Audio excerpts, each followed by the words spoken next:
Hello friends, this is मैं Sukhpreet and welcome back to our channel just simple tech. तो दोस्तों, आपने Instagram, Facebook, Twitter सभी social media platforms पर इस तरह की बुढ़ापे वाली फोटोज़ तो जरूर देखी होंगी, जो कि एक ट्रेंड बन चुका है। यदि आप भी एक क्लिक में अपनी फोटो पर इस तरह का ओल्ड एज वाला फिल्टर लगाना चाहते हैं तो इस वीडियो को पूरा जरूर देखिए। पसंद आए तो वीडियो को लाइक और चैनल को सब्सक्राइब करके ऑल नोटिफिकेशन बेल को ऑन किए बिना कहीं मत जाइएगा।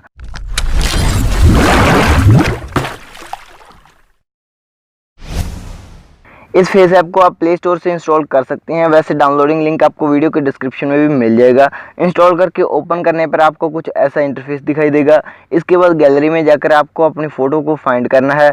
यहाँ पे रिसेंट फोटोज़ दिखाई देंगी। यदि आपकी फ़ोटो किसी फोल्डर में है तो यहाँ पे क्लिक करके नीचे स्क्रॉल करते हुए आप उस फोल्डर को ढूंढ सकते हैं और फोल्डर में जाने के बाद अपनी फ़ोटो को सिलेक्ट करना है।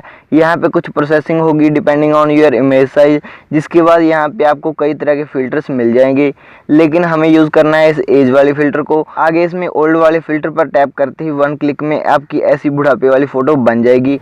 इस फिल्टर को अप्लाई करके यहाँ से आप इस फोटो को गैलरी में सेव कर सकते हैं और इंस्टाग्राम, फेसबुक, ट्विटर कहीं भी शेयर करके इस फेस ऐप चैलेंज को कंप्लीट कर सकते हैं। यदि आपको सर्वर ओवरलोड होने पर ऐसी एरर आती है तो आप कुछ टाइम बाद ट्राई कर सकते हैं या फिर किसी वीपीएन का भी इस्तेमाल कर सकते हैं। तो ये थी आज की छोटी सी वीडियो। पसंद आई हो तो प्लीज़ लाइक कीजिए, शेयर कीजिए और कमेंट्स में इस फेस ऐप ट्रेंड पर अपनी राय भी दीजिए। हमारे इस चैनल पर नए हो तो प्लीज़ सब्सक्राइब करने के बाद ऑल नोटिफिकेशन बेल को ऑन किए बिना कहीं मत जाइएगा, ताकि हमारे नए वीडियोज़ का नोटिफिकेशन आपको मिलता रहे। और आप हमसे सोशल मीडिया पर भी कॉन्टैक्ट कर सकते हैं, सभी लिंक्स डिस्क्रिप्शन में हैं। तो मिलते हैं किसी नई वीडियो के साथ, जब तक के लिए बाय, थैंक्स फॉर वॉचिंग।